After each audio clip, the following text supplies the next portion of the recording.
Hello, and thank you for joining today's Indigenous Connections broadcast.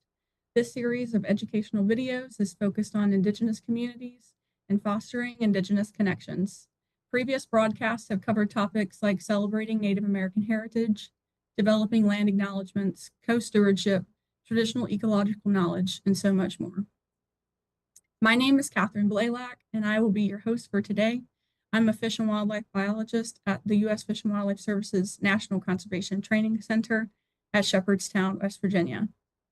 Before moving into our broadcast, I would like to acknowledge that the National Conservation Training Center is located on the unceded ancestral lands of many Indigenous peoples. While we could not find a full account, we are aware that many peoples traversed, cherished, and lived on this land. They include the Massawamik, the Haudenosaunee, the Shawnee, and the Delaware, and we are grateful for them.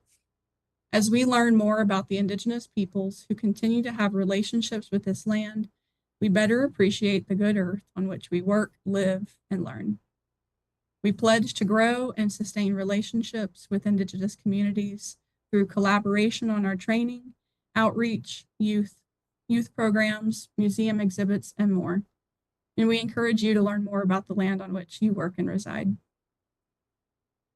Today, we're going to learn from Paige Schmidt as she presents on departmental policy on the inclusion of Indigenous knowledge and efforts to develop department-wide implementation, guidance, and training. Our broadcast today is titled Elevating Indigenous Knowledge at the U.S. Fish and Wildlife Service.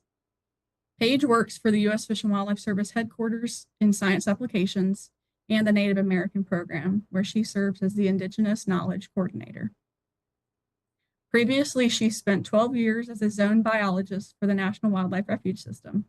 Throughout her career, she's maintained her passion for elevating the role of Indigenous peoples in the wildlife profession.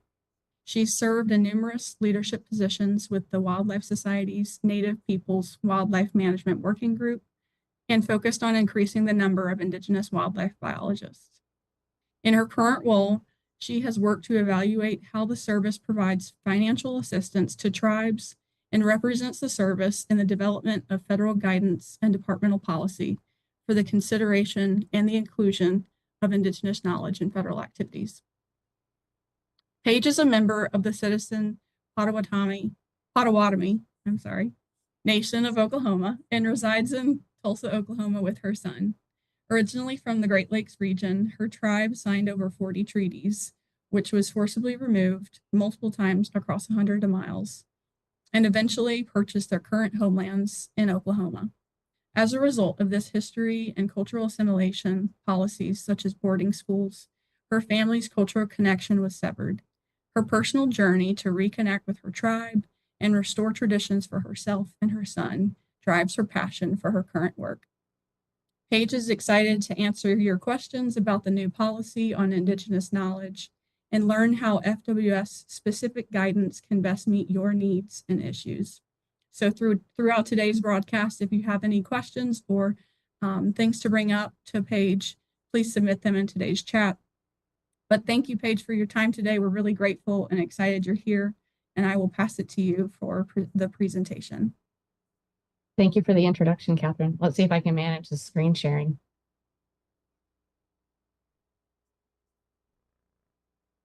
Looks good. Swap some things on my end. All right, does it still look good? It looks like it just went away.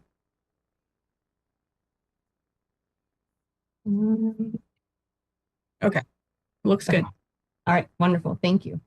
Bonjour, Minogishket, Paige Schmidt and Dejnikaz, Oklahoma City, Oklahoma, Indokpia, Tulsa, Oklahoma, Nadeda, Potawatomi, and Dow.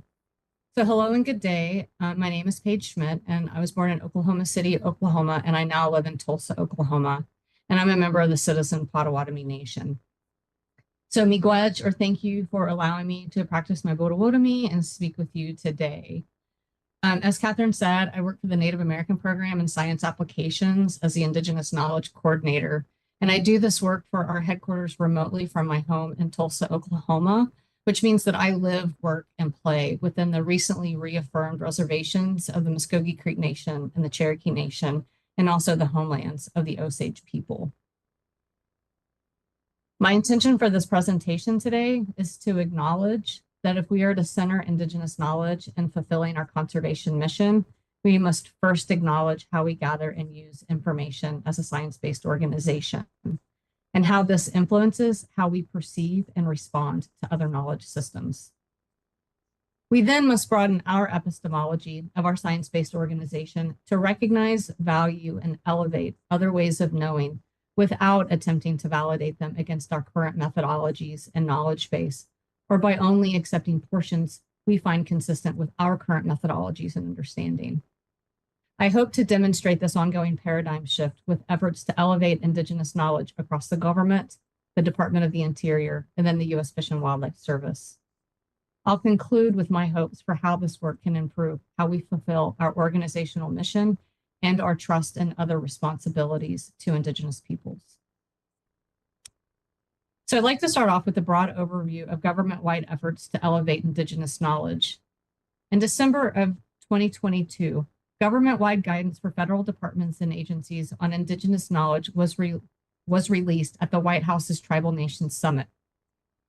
Through release of this guidance, the federal government has recognized the valuable contributions of the Indigenous knowledge that tribal nations and Indigenous peoples have gained and passed down through generations, and the critical importance of ensuring federal departments and agencies' consideration and inclusion of Indigenous knowledge is guided by respect for the sovereignty and self-determination of tribal nations, the nation-to-nation relationship between the United States and tribal nations and our trust responsibility, and the need for the consent of and honest engagement with tribal nations and Indigenous peoples.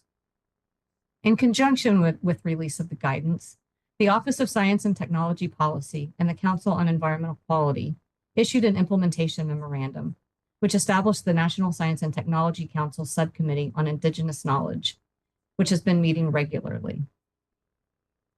This subcommittee is responsible for implementation of the government-wide guidance. To this end, it has established 5 working groups. Fish and Wildlife Service staff have been involved in 3 of the 5 working groups germane to our mission.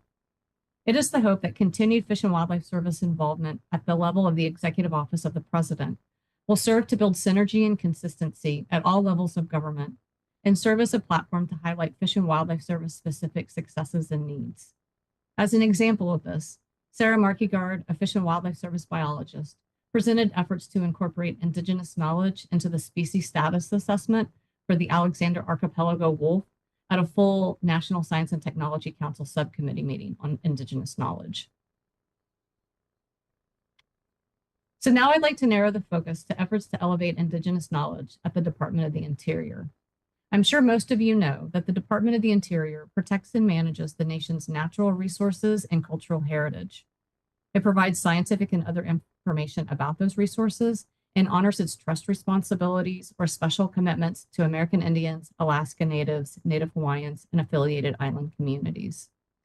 The department employs approximately 70,000 people across 11 technical bureaus, including the U.S. Fish and Wildlife Service.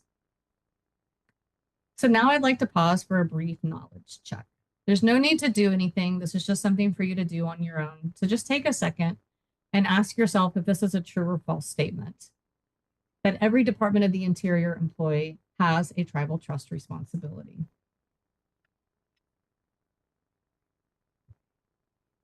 I've peppered these throughout the talk so that I can take a quick break to get a drink of water, but also to give you a moment to pause and reflect on your own level of understanding about these issues and how they're interrelated. So I hope that your response to this question was true. All federal employees have responsibility to protect and preserve trust resources for the benefit of tribes. And those include trees, plants, animals, fish, water, wind, minerals, oil, and gas on and off reservation were specified by treaties. Oh, excuse me.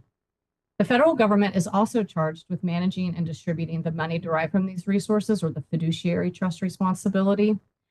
And the trust responsibility is the umbrella under which we protect all tribal interests. So hopefully that isn't new information to you. In December of 2023, a new policy for the Department of the Interior on Indigenous knowledge was released as a new chapter in the departmental manual. The department manual is a user manual that provides for the organization, function, and authorities of the department and guidance on how to implement requirements. The Indigenous Knowledge Policy was released as 301 Departmental Manual 7, and its purpose is to establish the department's policies, responsibilities, and procedures to respect and equitably promote the inclusion of Indigenous knowledge in the department's decision-making, resource management, program implementation, policy development, scientific research, and other actions. So hopefully it's clear that this departmental manual chapter applies broadly to really any activity that the department may undertake. The departmental manual chapter provides several definitions, including Indigenous knowledge, Indigenous peoples, and tribal nations, as well as free, prior, and informed consent. It has a background section that highlights the importance of Indigenous knowledge and provides context for understanding it. The policy is described, which is to respect and promote the inclusion of Indigenous knowledge, and it recognizes Indigenous knowledge as one of the many important knowledge systems that contribute to the scientific, technical, social, economic, and political well-being of the United States and to the collective understanding of the natural world. So you can see that this is consistent implementation of the government-wide guidance that was released a year prior. The policy applies to Indigenous peoples, which includes Native Americans, Alaska Natives, Native Hawaiians, and Indigenous peoples of the U.S. territories. So it applies more broadly than just federally recognized tribes. The policy recognizes there is no singular term for or definition of Indigenous knowledge, but it provides universal concepts that are generally agreed upon to describe it. Indigenous knowledge is a body of observations, oral and written knowledge, innovations, technologies, practices, and beliefs developed by Indigenous peoples through interaction and experience with the environment. It is applied to phenomena across biological, physical, social, cultural, and spiritual systems, and has been developed over millennia, continues to develop, and includes understanding based on evidence acquired through direct contact with the environment and long-term experiences, as well as extensive observations, lessons, and skills passed from generation to generation. It has been developed, held, and stewarded by Indigenous peoples and is intrinsic within their legal traditions, including customary law or traditional governance structures and decision-making processes. So now let's pause for another knowledge check. True or false? When you're discussing or referencing Indigenous knowledge in official documents, the term Indigenous knowledge should be used.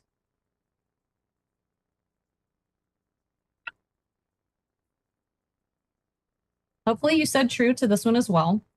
Indigenous knowledge goes by many names, including traditional ecological knowledge, native science, Indigenous science, and many others. So Department of the Interior staff should use Indigenous knowledge in agency documents and communications. However, it is appropriate to use the term used or preferred by the tribe or Indigenous community when you're working with them directly. So the next few slides, I'll highlight some of the key items in the policy.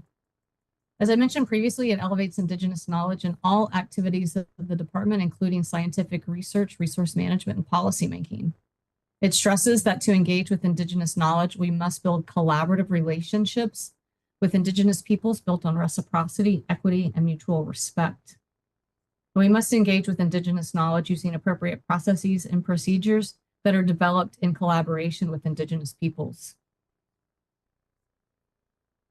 The policy requires that departmental employees gain free, prior, and informed consent before engaging with or including Indigenous knowledge in the activities of the department. This includes 2 levels of consent from the appropriate governing body and the knowledge holder.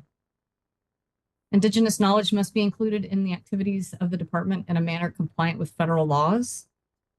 So for example, it can be considered an aspect of best available science and must comply with the Information Quality Act. The policy requires knowledge holders are compensated for sharing knowledge with the department the same way we would compensate any other consultant. Compensation is not for the knowledge itself in a way that would commodify the knowledge or transfer ownership of that knowledge, but compensates for the time and services provided by the knowledge holder. The policy acknowledges that Indigenous knowledge is inalienable from the knowledge holder.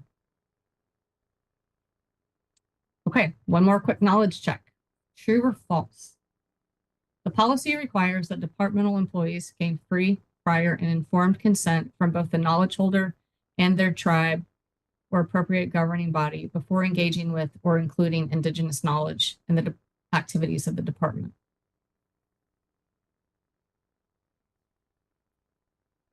Again, hopefully you said true. Indigenous knowledge is often considered to be communally held as opposed to being held by one individual. Therefore, it is important to ensure that the appropriate governance body is aware of and agrees to a member of their community sharing knowledge with the department and to the intended use of the knowledge being shared. It is also important to work with the appropriate governance body to identify knowledge holders to ensure that the knowledge shared with the department is considered valid by that community.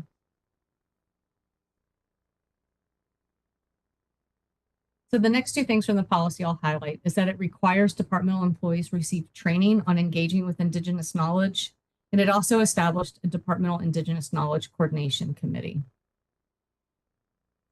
The Indigenous Knowledge Coordination Committee was stood up in November of last year and is led by Nicole Herman Mercer, a research social scientist with the U.S. Geological Survey as the advisor, and myself and Maria Wiseman as the associate advisor. And Maria works for the Assistant Secretary for Indian Affairs. Members of the Indigenous Knowledge Coordination Committee represent nearly all bureaus and offices of the department and consist of both bureau and office tribal liaisons and subject matter experts. We have a 2-year work plan, which includes developing guidance for bureau and office implementation, specifically the development of a departmental handbook and training, which I'll talk about more next. We also plan to develop resources to assist bureaus as they begin their step-down plans, as well as bureau reporting procedures to measure policy implementation. A further goal of the Indigenous Knowledge Coordination Committee is to facilitate communication and coordination across the department and the government on this topic. So the Fish and Wildlife Service representatives to the Indigenous Knowledge Coordination Committee is George Yaska, the Indigenous Knowledge Liaison for Science Applications in Region 7, or also Alaska. And he is supported by Crystal Leonetti, the Alaska Native Affairs Specialist for Region 7. So how is the department developing this implementation guidance? Last June, the department held a workshop at the Fish and Wildlife Service's National Conservation Training Center in Shepherdstown, West Virginia. It was attended by departmental employees that had been nominated by bureau and office leadership to participate in the development of the implementation guidance. We were also incredibly fortunate to be able to include and fund the participation of 7 external Indigenous knowledge holders and scholars. We had 3 workshop goals. First was to conduct an inclusive meeting, learn from one another, and build relationships. Second was to develop an outline for the Indigenous Knowledge Handbook. And third was to develop a framework for the Indigenous Knowledge Training. To meet the workshop goals, we had a variety of group discussions, presentations, and breakout sessions focused on handbook and training content. The presentations focused on topics we felt would be important to have everyone on the same page about, such as Indigenous data sovereignty, the Freedom of Information Act, free, prior, and informed consent, the role of institutional review boards, and knowledge co-production. At the end of the workshop, we had a plan for departmental training with recommendations on the concepts and methods that the training should include, as well as how the training should be delivered. We also had an extensive outline for the handbook. Both the training framework and the handbook outline were developed collaboratively with our Indigenous knowledge holders and stressed the need to provide implementation guidance differently and the need to include Indigenous perspectives as much as possible. So the draft departmental handbook has 4 sections that help the reader understand what Indigenous knowledge is, the benefits of elevating Indigenous knowledge in our work, and important ethical considerations. The handbook also acknowledges past harms by the federal government and discusses the historical context of the disruption of Indigenous knowledge through detrimental federal policies that included separation from ancestral homelands and land loss, as well as assimilation and the loss of cultural identity. The third section is guided by the process diagram shown on this slide and walks the reader through the various stages associated with the departmental action and the steps one should take along the way when Indigenous knowledge is to be included and applied. The final section is a case study, which is the inclusion of Indigenous knowledge in the Alexander Archipelago Species Status Assessment that I mentioned previously. This is included so the reader can see a real-world example of a departmental action stepped through each of these stages from planning to protecting. We have completed internal and external review of the draft handbook and review by the solicitor's office. The internal review included bureau and office leadership, tribal liaisons from across the department, and selected subject matter experts. We've continued to work with our Indigenous subject matter experts and knowledge holders to provide review and feedback of the draft handbook. And we've also undergone an external peer review similar to a journal article review. That process included 5 peer reviewers, 4 of whom are Indigenous and all of whom are practitioners with experience engaging with Indigenous knowledge and their work and lived experiences. We will hold a tribal consultation on this handbook, which is anticipated in September, with anticipated release of the final handbook in fall of 2024. So I mentioned that the policy requires all departmental employees receive training on Indigenous knowledge, but we currently don't have any training. As such, we have a 3-part training plan that came out of the workshop. So the first part is a 1-hour overview training, and the department's training team is collaborating with Indigenous filmmakers to develop this overview training that will consist of a series of short inspirational and informative videos and learning activities. The primary training module will use the voices and perspectives of Indigenous knowledge holders, explaining what Indigenous knowledge is to them in their community. Additional learning activities and modules will include an overview provided by Deputy Solicitor Natalie Landreth on the legal and policy relationship between the United States, the Department, and Indigenous peoples, and how this has affected them in their knowledge systems.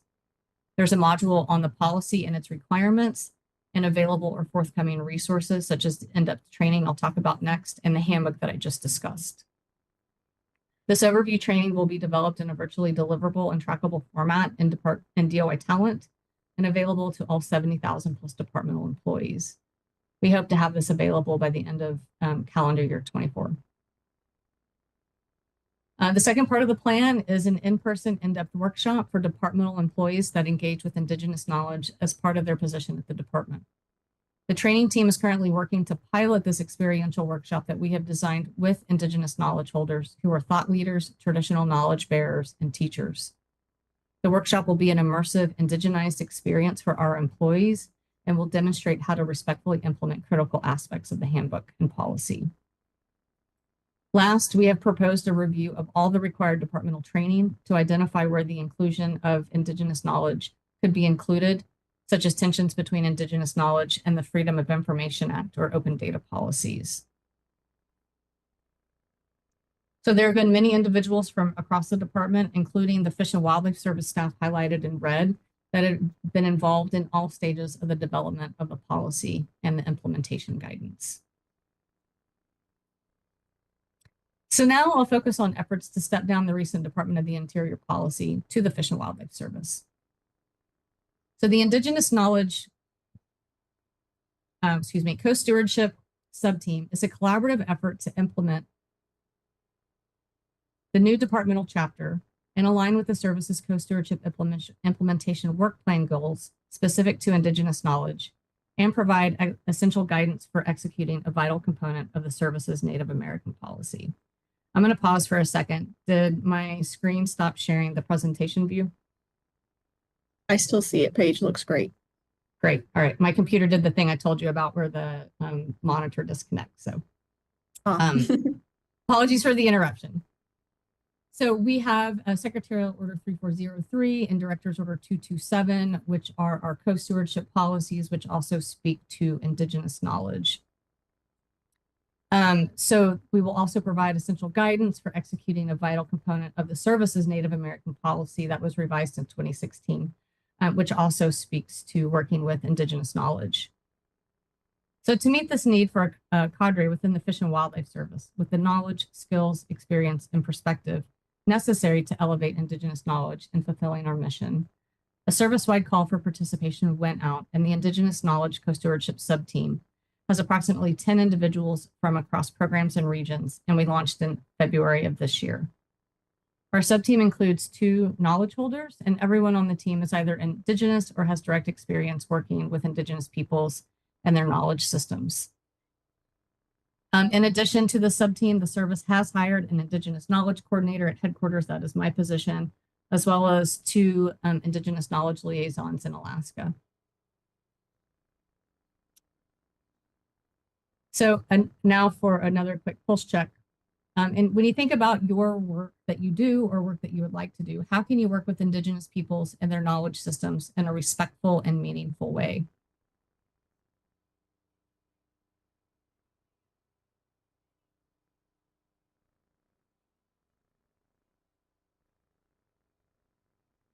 So hopefully the examples that I'm about to provide are consistent with either the ideas or the work that you're doing.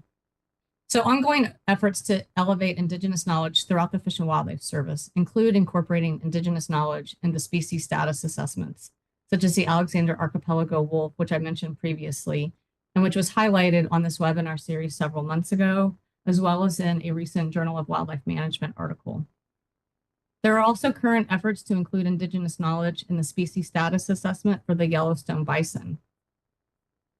Other efforts to include Indigenous knowledge include the Supplemental Environmental Impact Statement for the Coastal Plain Oil and Gas Leasing Program, as well as efforts to include it in co-stewardship and co-management agreements with National Wildlife Refuges, as well as requests for tribal consultation, such as the recent request by the Miccosukee Tribe of Indians for the Everglades Restoration Program and their focus on Indigenous knowledge.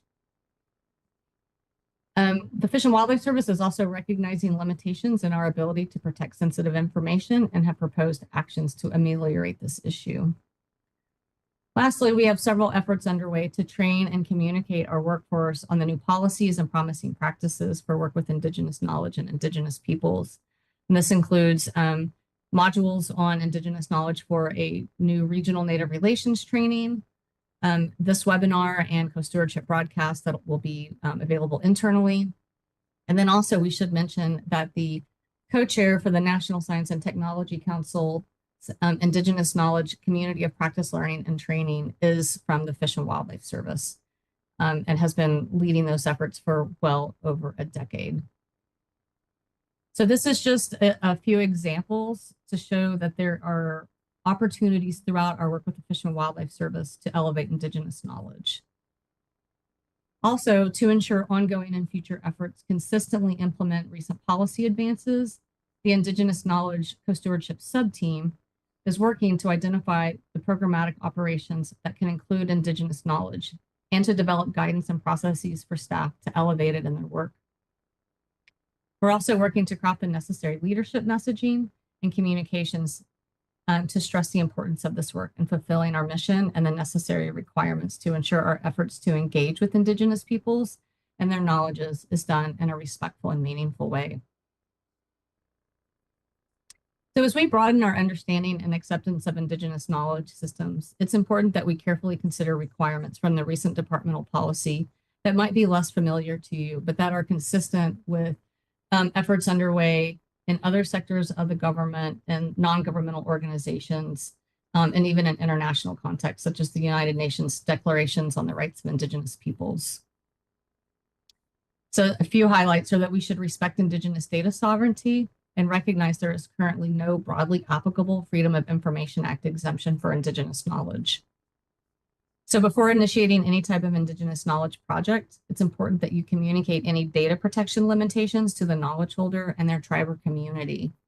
And it's also important to consult with the Freedom of Information Act coordinator and legal expert.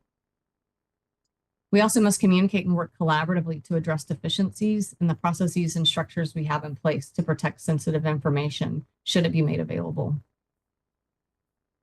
It's important to focus on relationships because the policy states we should engage with Indigenous knowledge using appropriate processes and procedures developed in collaboration with Indigenous peoples. This will require meaningful and lasting relationships to develop the trust and open communication needed to identify these processes and procedures. This is critical as every tribe and Indigenous community is unique. Further, the two-level free, prior, and informed consent process does not necessarily follow the structure or protocol associated with traditional aspects of communities and knowledge holders, nor is it prescriptive for what to do if you are working with an Indigenous community that is not a federally recognized tribe. We also need step-down guidance specific to the Fish and Wildlife Service mission and the laws we are responsible for implementing. We must develop support and capacity to develop the necessary processes to elevate and protect Indigenous knowledge when it's made available.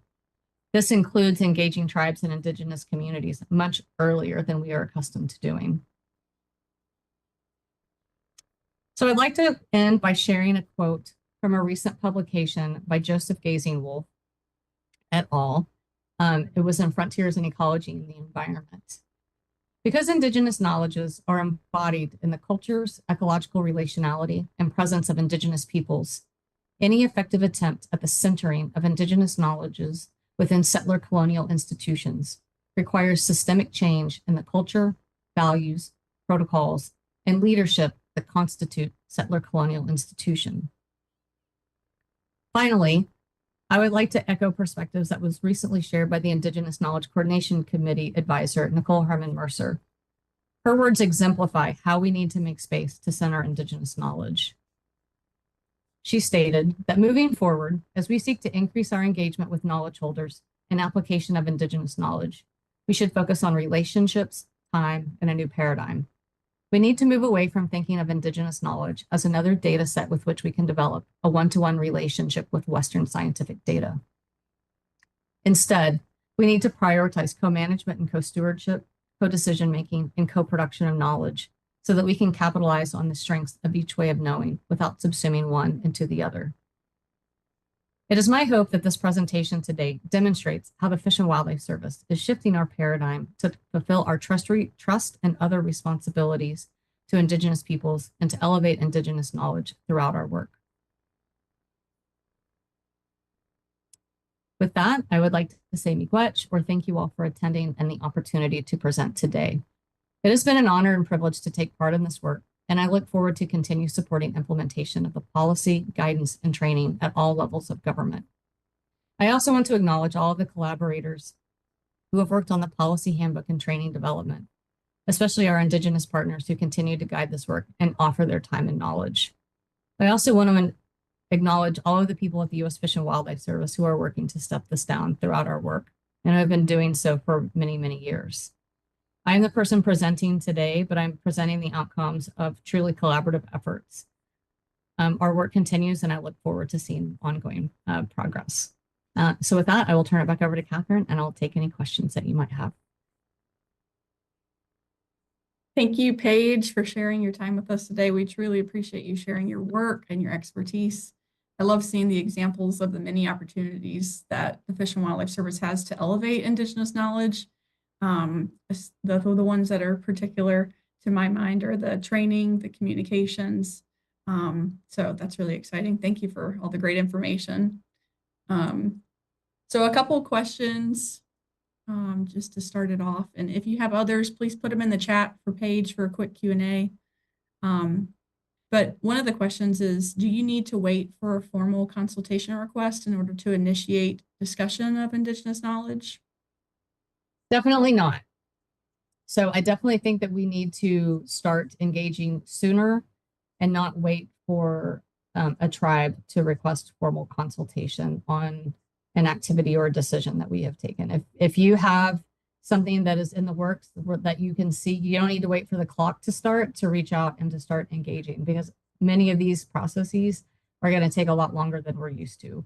It's not like somebody has an Excel spreadsheet on their computer and you can send a Dear Tribal Leader letter and ask for Indigenous knowledge and they're going to email it to you. It doesn't work like that. There's a little bit more to it. And so we need to prepare for that in our budgeting and our planning processes. And the forthcoming handbook offers recommendations for how to do that. Yeah, thank you. This is kind of just a random one. What's been a highlight from just working on the code stewardship sub-team? What does that look like? Getting to know all the people on the team and the amazing work that we do. We oftentimes are so busy that we don't have a chance to look up and look around and to see all of the amazing work already being done. And a lot of this work was started, for example, the Alexander Archipelago Wolf Species Status Assessment started before the White House guidance was released and before the department policy was available. And the handbook is still not available for staff, yet they still had the courage to do it, and they did it well. It wasn't perfect. There were lessons learned, and they have been sharing those lessons broadly so that everybody can learn and we can all do better moving forward. So I think that just seeing people's passion for this work and their innovation is truly been the highlight of working on the Indigenous Knowledge Co-Stewardship Subteam. Yeah, thank you. I can tell you're passionate about it. It's definitely exciting work. I can't wait to see the handbook myself and take some training when it becomes available. Another question is, how long do you recommend for an Indigenous knowledge project, similar to the case study of the wolf species status assessment that you brought up? So they had about 1 year to do it, and they recommend 2 to 3 years, because presumably if nothing has been documented, that's assuming that you have a relationship in place. If you don't have a relationship in place, you have to start there and building that relationship and building the trust and identifying what the tribe or Indigenous community's priorities and interests are and where they might want to share Indigenous knowledge and where that intersects with Fish and Wildlife Service activities. So I think that it really kind of depends on the specific project or activity and the nature of the relationship that may be in place or that may need to be developed. Yeah, that definitely makes sense. Takes a long time to build relationships. Yes, it does. Yeah. Well, there's no other questions in the chat. So I guess I'll go ahead and close it out. Thank you, everybody, for joining. And thank you again, Paige, just for sharing your expertise and your knowledge with us. We hope you all can join us next month on August 21st at 3 p.m. Eastern Time for our next Indigenous Connections broadcast. As a reminder, each broadcast is recorded and available on NCTC's website. So if you wish to learn more about this broadcast series or to be added to our listserv, please email Jennifer Hill at jennifer_hill@fws.gov. And we always welcome your broadcast suggestions. But thank you again for joining today. Thank you for having me, Catherine. It's a pleasure.